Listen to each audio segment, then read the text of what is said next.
Hello viewer, welcome to our program. This evening we are going to discuss about priesthood. We want to understand it from the Bible, and to take us through that topic of priesthood, I have my brother James. He's going to introduce himself so that he may take over. Welcome, James.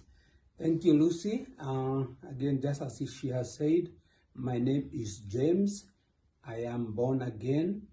I am Christ's ambassador here on earth. Welcome to this program.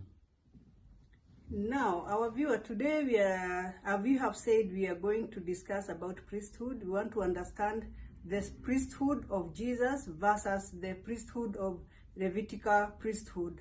So as we continue to read the Word of God, let us continue to concentrate and let us understand what the Bible is saying.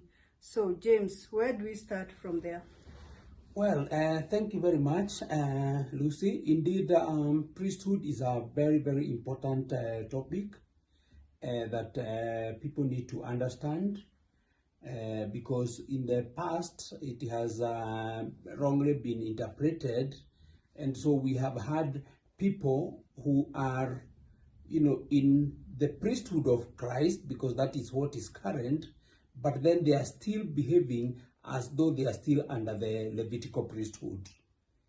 And so it has brought a lot of problem. People find themselves in a very awkward situation because there are instances where they want to be in the priesthood of Christ. There are instances where they are actually in the priesthood of Levi, which is actually an abnormality that we want to address today. Okay, from what you are saying, James, you want to tell us that there is a difference between the Levitical priesthood and the priesthood of Jesus? Oh yes, precisely. And maybe to make us understand very well, number one is to understand what a priest is, or who a priest is. And then from there, we will now be able to understand the priesthood that are made reference in the Bible. And from there, we are going to narrow it down to see in which priesthood we are. Okay. And, thank you. Okay, now for us to start, maybe you can tell us the difference, or what does a priest mean? Who is a priest? Oh, thank you very much. Now, maybe for us to be able to understand it, especially from the Bible perspective, I would request that we read from the Bible in Hebrews chapter number 5. Hebrews chapter number 5, maybe we can read from verse number 1. Okay, let me read it. Hebrews chapter number 5. This is New King James Version. From verse 1 it says, For every high priest taken from among men is appointed for men in things pertaining to God, that he may offer both gifts and sacrifices for sins. Wow, just hold it there. So now in Hebrews, the writer of Hebrew is trying to define for us what or who a priest is. He says that a priest is one who represents the people to God by way of sacrifices and gifts. Yes. By way of sacrifices and gifts. So that basically is what a priest does. Please let's continue to verse number 2. Verse number 2, it says, He can have compassion on those who are ignorant and going astray, since he himself is also subject to weakness. Wow, so it means that the priest that we are being made reference to here is actually one who is not a perfect priest. Because alongside him offering gifts and sacrifices to the people, he himself has also to offer sacrifices to himself. Because he himself is also subject to sin. Yes. Verse number 3, because of this, he is required as for the people, so also for himself to offer sacrifices for sins. And no man takes his honor to himself, but he who is called by God, just as Aaron was. Right. Now, he has made reference to this one character called Aaron. And he's telling us that Aaron was actually, elected by God.